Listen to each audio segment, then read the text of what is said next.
A'udzubillahi minasyaitonirrajim. Bismillahirrahmanirrahim. Alhamdulillahirabbil alamin, arrahmanirrahim, maliki yaumiddin. Iyyaka na'budu wa iyyaka nasta'in. Ihdinas siratal mustaqim. Siratal ladzina an'amta 'alaihim ghairil maghdubi 'alaihim waladdallin. Amin. Bismillahirrahmanirrahim. Alhamdulillahirabbil alamin wa bihi nasta'in ala umurid dunya waddin. Wassalatu wassalamu ala asyrafil anbiya'i wal mursalin sayyidina Muhammadin wa ala alihi wa sahbihi ajma'in. Allahumma salli salatan kamilah wa sallim salaman tamman ala nabiyyin tanhallu bihi al-uqad wa tanfariju bihi al-kurab wa tuqda bihi al-hawaij wa tunalu bihi al-raghaib wa husnul khawatim wa yustasqal ghamam biwajhihil karim wa ala alihi. Subhanaka la ilma lana illa ma 'allamtana innaka antal alimul hakim. Rabbi shrah li sadri wa yassir li amri wahlul 'uqdatam min lisani yafqahu qawli. Amin amin amin amin ya rabbal alamin. Amma ba'd. Assalamualaikum warahmatullahi taala wabarakatuh.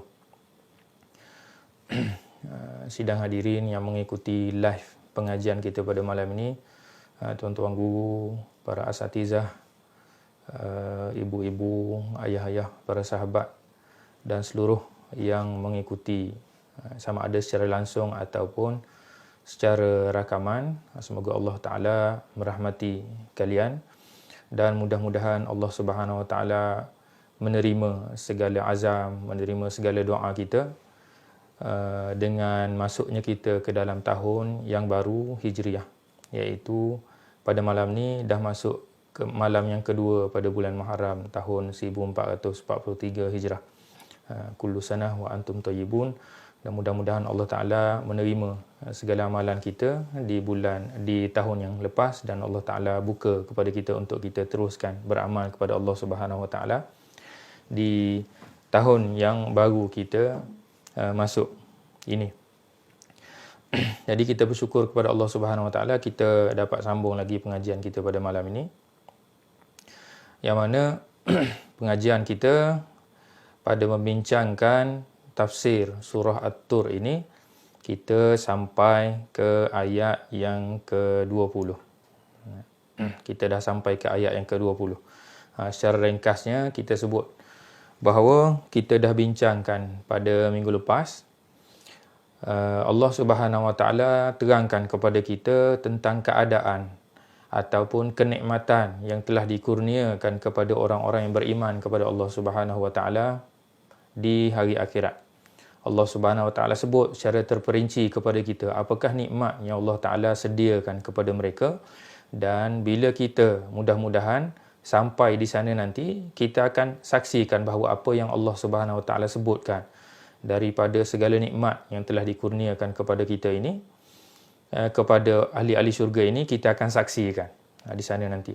Antara yang telah disebut dan yang telah kita bincangkan di dalam surah At-Tur ini adalah Allah Subhanahu Wa Taala sebut bahawa orang-orang yang beriman itu akan berada di dalam syurga dan akan dikurniakan dengan begitu penuh kenikmatan.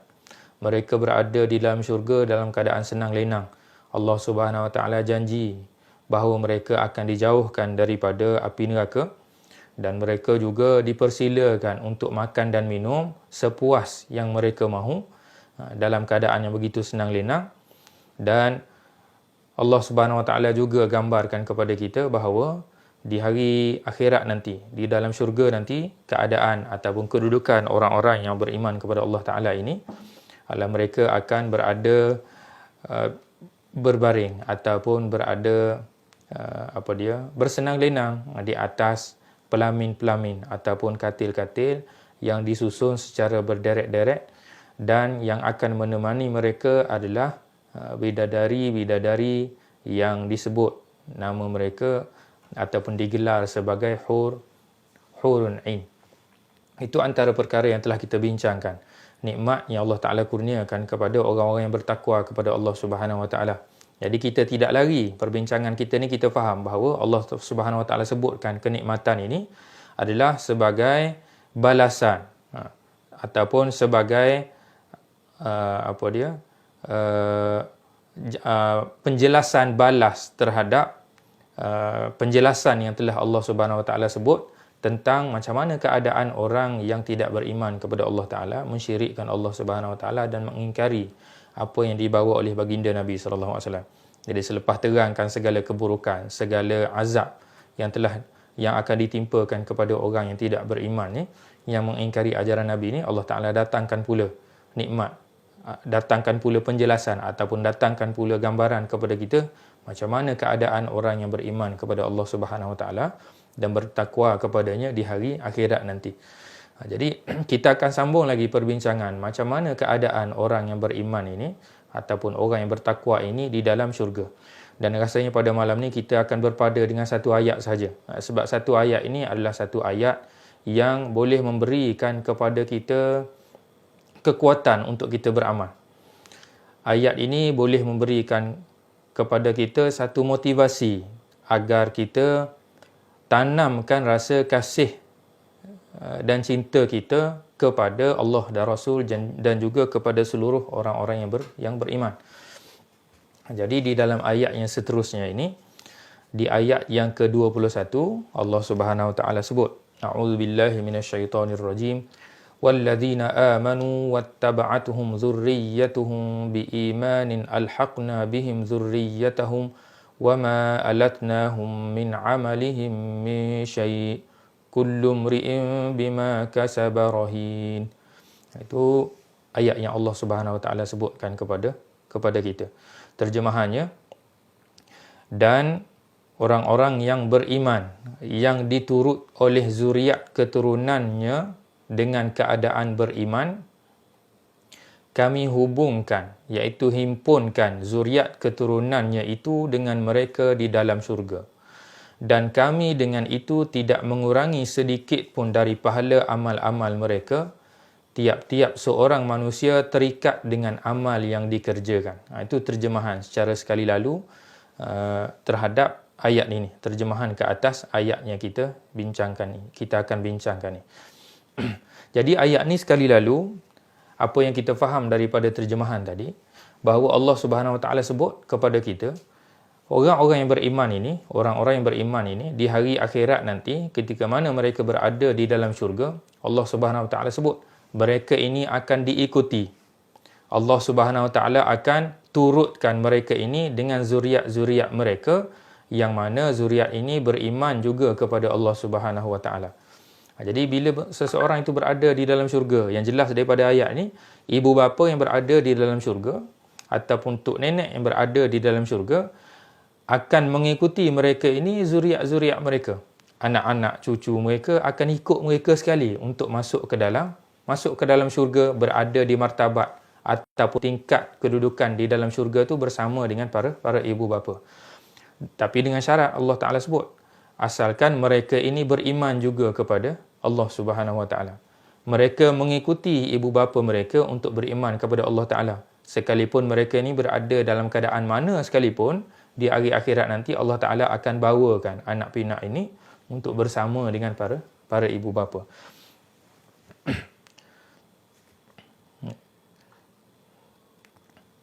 Dan Allah Ta'ala sebut tidak akan dikurangkan sedikit pun daripada pahala ataupun ganjaran amalan yang telah diterima oleh para ibu bapa itu tadi sebagai timbal balas terhadap anak-anak ataupun cucu mereka yang akan mengikuti mereka.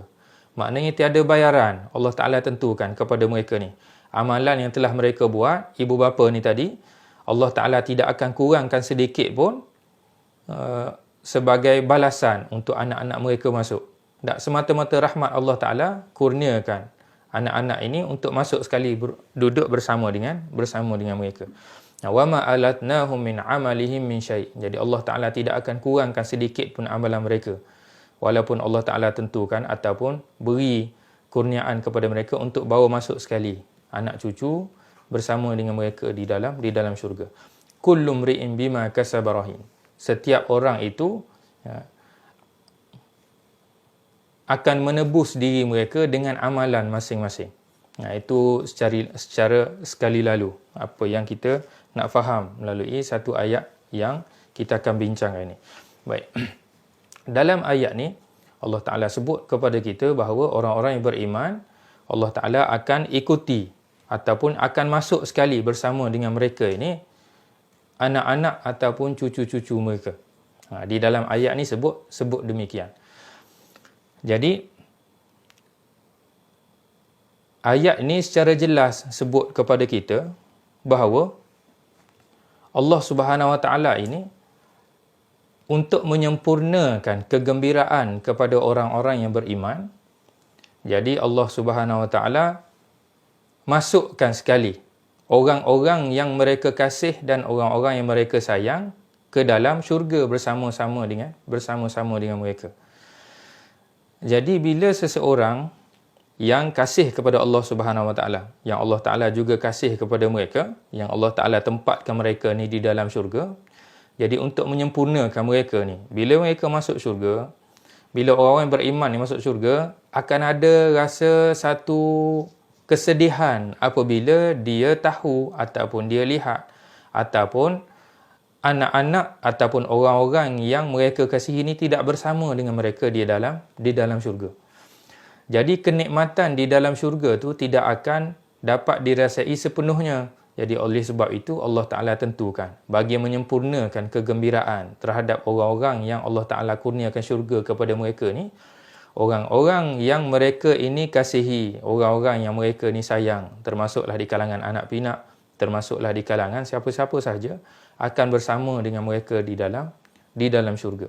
Jadi ini kita boleh nampak secara jelas Allah Subhanahu Wa Taala kurniakan seseorang itu untuk masuk syurga Allah Subhanahu Wa Taala adalah semata-mata dengan rahmat Allah Subhanahu Wa Taala. Tiada bayaran ataupun timbal balas terhadap apa yang Allah Taala buat tadi tu. Jadi Syekh Muhammad Said Tontowi sebut di dalam tafsir dia, tafsir Al-Wasit, dalam mentafsirkan ayat ini, secara jelas dalam ayat ini sebut bagi isyarat kepada kita. Yang pertamanya, seseorang itu dapat kurniaan untuk dapat rahmat ataupun untuk dapat kedudukan yang tinggi di syurga nanti adalah dengan sebab rahmat Allah Subhanahu Wa Taala. Tiada sebab lain. Jadi kalau kata kita tengok dalam ayat ni Allah Subhanahu Wa Taala sebut tiada langsung bayaran yang perlu dibayar oleh ibu bapa tadi untuk masukkan anak dia ke dalam syurga. Dengan semata-mata ayah dia tu duduk dalam syurga, ibu duduk di dalam syurga, maknanya kedudukan mereka ni tinggi di sisi Allah Subhanahu Wa Taala. Akan tetapi anak-anak mereka ni berada dalam kedudukan yang bawah. Maknanya tidak berada dalam kedudukan satu peringkat dengan ibu bapa ataupun lebih. Tidak, mereka ni berada di peringkat yang bawah. Mungkin juga mereka ni wali'azubillah berada di dalam neraka, ataupun mereka ini berada di dalam syurga tapi di tingkat yang bawah berbanding ibu bapa. Jadi dengan rahmat Allah Subhanahu Wa Taala, Allah Taala masukkan mereka ni ke dalam syurga dengan sebab apa? Sebab Allah Taala nak menyempurnakan kegembiraan para ibu bapa ni tadi, supaya anak-anak yang mereka kasihi ni bersama dengan mereka. Jadi Syekh Muhammad Said Tontowi juga sebut kepada kita bahawa dalam kita memahami bahawa ayat ini tunjuk Allah Subhanahu Wa Taala kurniakan syurga itu adalah semata-mata dengan rahmat dan kasih sayang Allah Subhanahu Wa Taala. Allah Subhanahu Wa Taala juga tunjuk kepada kita bahawa ayat ini melambangkan tentang keadilan Allah Subhanahu Wa Taala. Keadilan yang macam mana? Keadilan yang dilambangkan dengan ayat bahagian terakhir ayat. Allah Subhanahu Wa Taala tidak minta balasan. Maknanya tidak potong daripada pahala ibu bapa ni tadi untuk memasukkan anak dia. Dan juga Allah Subhanahu Wa Taala tidak membebankan ibu bapa ni untuk pikul kesilapan ataupun dosa yang telah dibuat oleh anak mereka yang menjadikan anak-anak mereka ni berada di tingkat yang bawah di dalam syurga ataupun mungkin juga berada di dalam neraka. Allah Ta'ala tidak bebankan ibu bapa ini dengan kesilapan dan dosa anak-anak mereka ni untuk menjadikan mereka boleh masukkan sekali anak mereka ke dalam syurga bersama dengan mereka. Tidak. Jadi Allah Ta'ala itu maha adil. Allah Ta'ala sebut bahawa Allah Ta'ala tidak kurangkan sedikit pun ganjaran pahala dan Allah Ta'ala tidak bebankan para ibu bapa ini untuk pikul beban, untuk pikul kesilapan dan dosa yang telah dilakukan oleh anak-anak tu tadi. Jadi setiap orang itu memikul apa yang mereka lakukan di atas dunia ni. Jadi kalau kata ada amal soleh yang kita buat, kita sendiri tanggung, dan kalau kata kita lakukan apa-apa sahaja kesilapan, kita sendiri juga yang tanggung, tiada sesiapa yang akan menanggung kesilapan dan dosa kita. Kesilapan dan dosa seseorang itu tidak akan ditanggung oleh ibu ayah dia, ataupun tidak ditanggung oleh suami dia, ataupun tidak ditanggung oleh isteri, ataupun tidak ditanggung oleh anak-anak. Itu isyarat yang disebut di dalam ayat ni.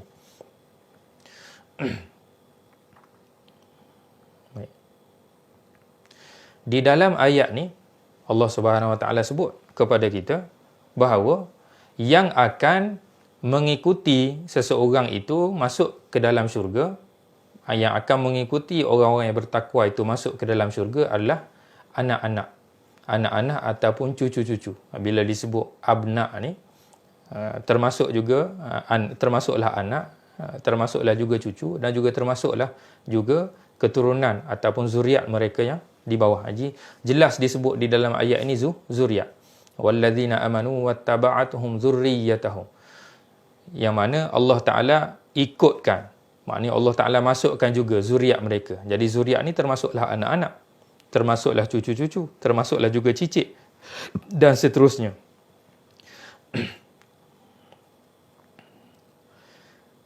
Jadi timbul persoalan kepada kita, adakah anak-anak saja yang boleh ikut mak ayah untuk masuk duduk sekali di dalam syurga?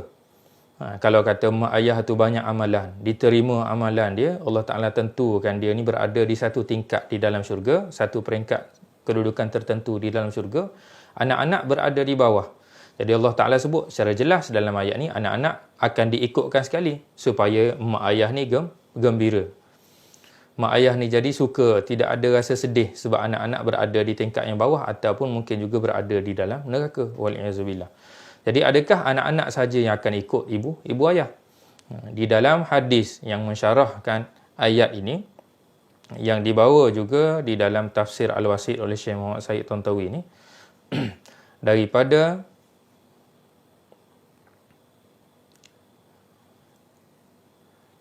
Sayyidina Ibn Abbas meriwayatkan satu hadis. Dia telah berkata bahawa innallaha la yarfa'u dzurriyyatal mu'mini ma'ahu fi darajatihi fil jannah.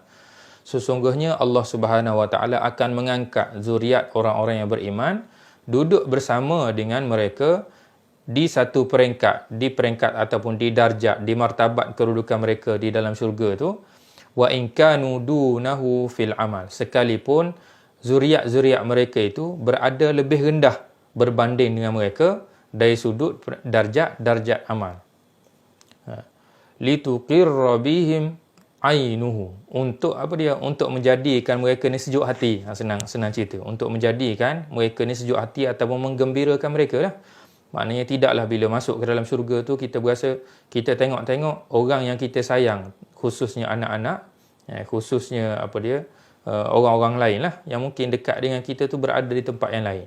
Jadi Allah Ta'ala nak menggembirakan orang yang bertakwa, orang yang beriman ni. Allah Ta'ala masukkan sekali anak-anak ataupun orang yang mereka kasih tu bersama dengan mereka di dalam syurga. Itu hadis yang disebut riwayat oleh Sayyidina Ibn Abbas radhiyallahu ta'ala anhu. Summa qara'a al-ayah. Kemudian Sayyidina Ibn Abbas bacakan ayat ini. Dan di dalam satu riwayat yang lain daripada Sayyidina Ibn Abbas juga, dia sebut innan nabiyya sallallahu alaihi wasallam qala, sesungguhnya Rasulullah sallallahu alaihi wasallam telah bersabda. Rasulullah sebut, idza dakhala ar-rajulu al-jannata sa'ala an abawayhi wa zawjatihi wa waladihi fayuqal lahu innahum lam yablughu darajataka wa amalak. Jadi Rasulullah SAW bersabda, Rasulullah kata, apabila seseorang itu telah masuk ke dalam syurga, dia bertanya, seorang lelaki ni dia bertanya tentang siapa? Tanya tentang kedua ibu bapa dia, macam mana keadaan mereka, berada di manakah mereka berdua. Tanya juga berkenaan dengan isterinya, di manakah keadaan ataupun kedudukan isterinya, diterima nikmat ataupun azab. Ditanya juga berkenaan dengan anaknya. Anak-anaknya dia tanya juga macam mana keadaan anak-anaknya, berada dalam syurga ke ataupun berada dalam neraka ke, diterima nikmat ataupun azab. Fayuqalu lahu, lalu dijawab soalan tadi tu, dikatakan kepadanya, innahum lam yablughu darajataka wa amalak. Sesungguhnya mereka yang kamu tanyakan tadi itu tidak sampai darjat mereka seumpama darjat engkau dan seumpama amalan yang telah engkau lakukan. Jadi mereka ni tidak sampai darjat, tidak beramal soleh sebagaimana lelaki ni. Fayaqul, lalu dia berkata, ya Rabb, qad amiltu li walahum.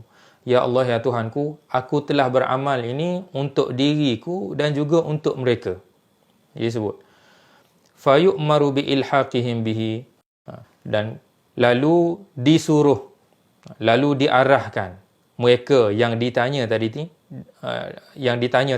ibu bapanya, isterinya, anak-anaknya, untuk masuk bersama dengan dia di dalam syurga. Dan kemudian Sayyidina Ibn Abbas bacakan ayat ini.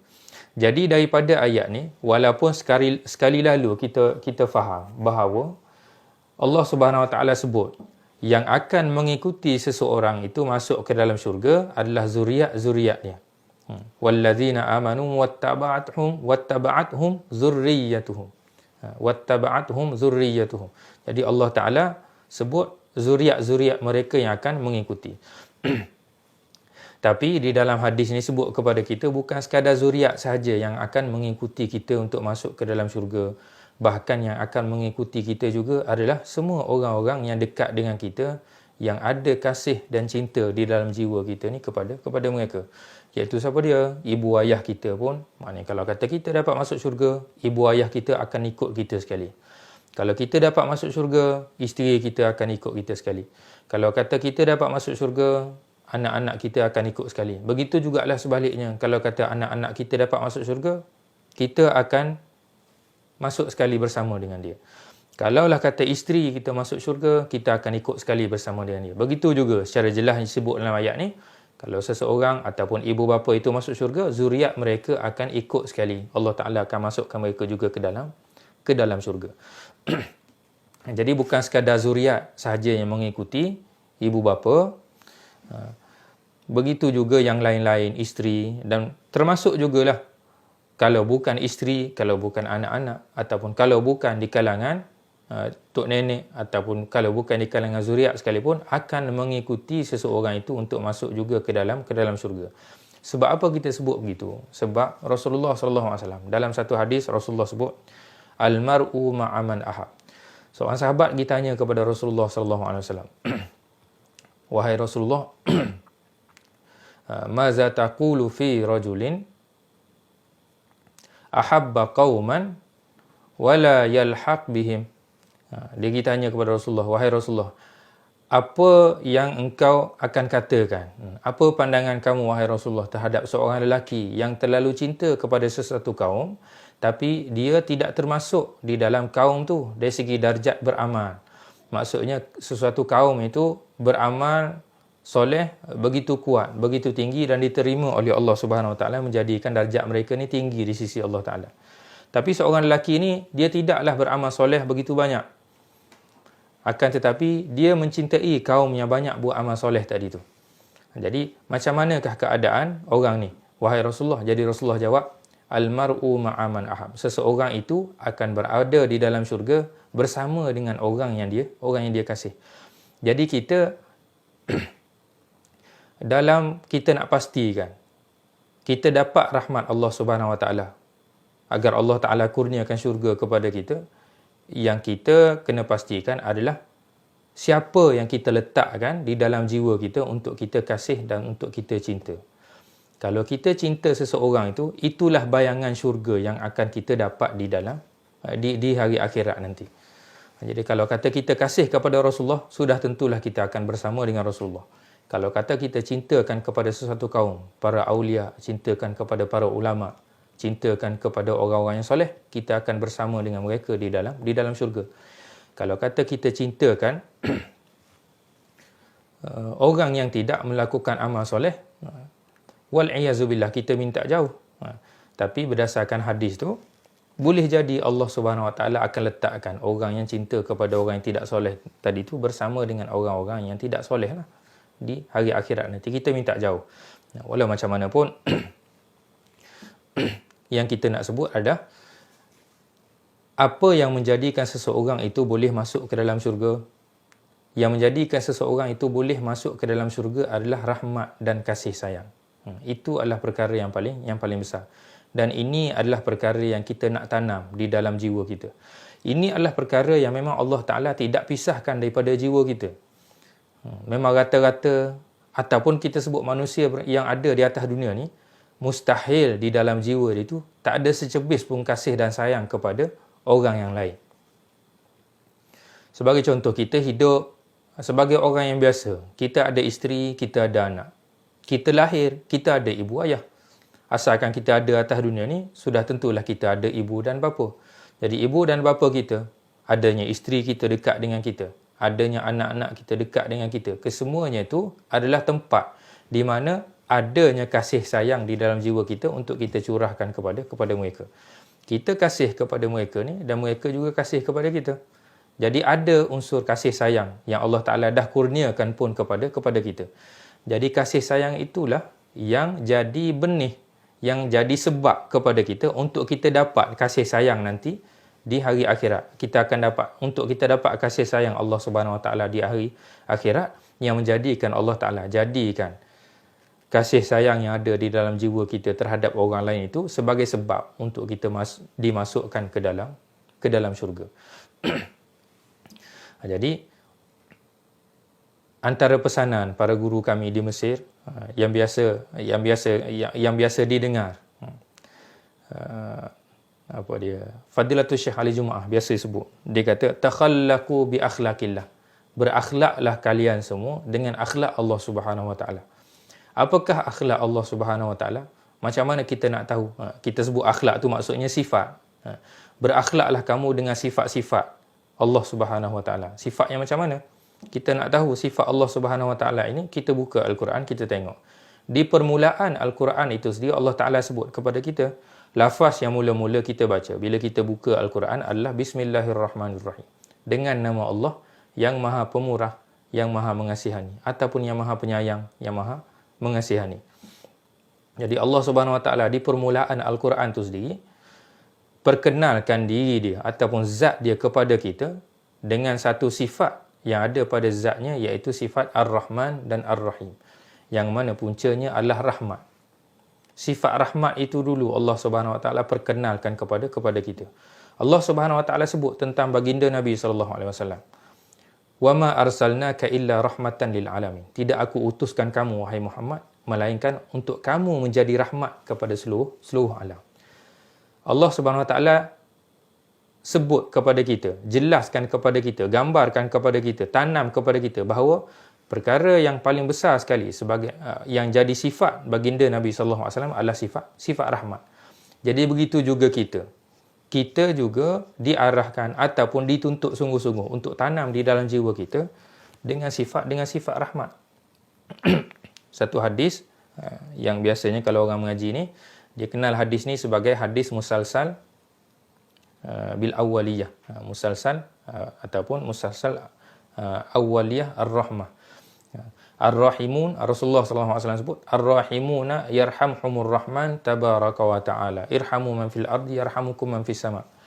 Orang-orang yang kasih kepada orang lain ni, ar-rahimun, orang-orang yang ada kasih sayang di dalam jiwa mereka ni, kasih sayang terhadap orang lain, yarhamhumur rahman tabaraka wa ta'ala.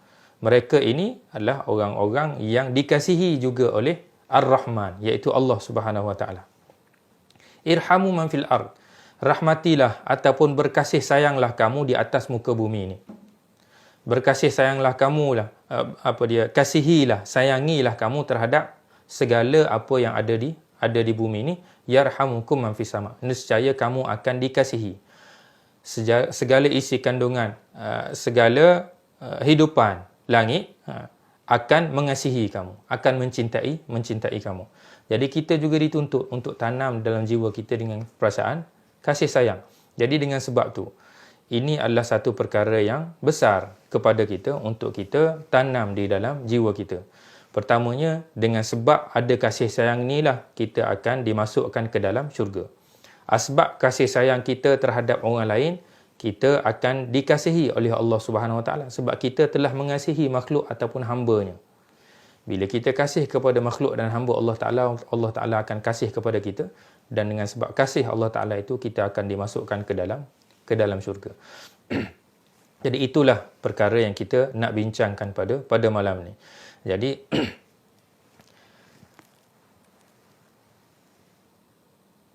ahli keluarga kita ataupun sahabat handai kita, ataupun isteri, ataupun suami, ataupun anak-anak, ataupun siapa-siapa saja yang telah berlalu pergi meninggalkan kita. Sekiranya ada kasih dan sayang kita bersama dengan mereka, sekiranya kita dikasihi oleh mereka dan kita juga mengasihi mereka, andai kata salah seorang, sama ada kita ataupun mereka, ditempatkan oleh Allah Subhanahu Wa Taala di dalam syurga, jadi janganlah kita berputus asa. Kekallah kita untuk mengasihi dan menyayangi orang yang kita kasihi dan sayangi itu. Mudah-mudahan dengan kasih sayang yang ada dalam jiwa kita itu jadi sebab Allah Ta'ala letakkan kita berada di dalam syurga bersama dengan mereka. Al-mar'u ma'a man ahab. Seseorang itu akan berada di dalam syurga bersama dengan orang-orang yang mereka kasihi. Wallahu ta'ala a'la wa alam. Sampai situ perbincangan kita pada malam ni. Satu ayat yang boleh beri motivasi kepada kita untuk kita sentiasa kuatkan tautan kasih sayang sesama kita. Mudah-mudahan dengan tautan kasih sayang itu akan menjadi sebab untuk kita dapat rahmat Allah Subhanahu Wa Taala dan kita dikurniakan syurga dengan sebab adanya kasih sayang kita terhadap orang lain. Wallahu ta'ala a'la wa a'lam. Wa sallallahu ala sayyidina Muhammad abdika wa nabiyyika wa rasulika nabiyil ummi wa ala alihi wa sahbihi ajma'in. Subhanakallahumma wa bihamdika asyhadu an la ilaha illa anta astaghfiruka wa atubu ilaik. Wa sallallahu ala sayyidina Muhammad wa ala alihi wa sahbihi ajma'in. Walhamdulillahi rabbil alamin. Kita bertemu lagi di minggu hadapan di waktu dan hari yang sama dalam pengajian tafsir, insya-Allah. Assalamualaikum warahmatullahi taala wabarakatuh.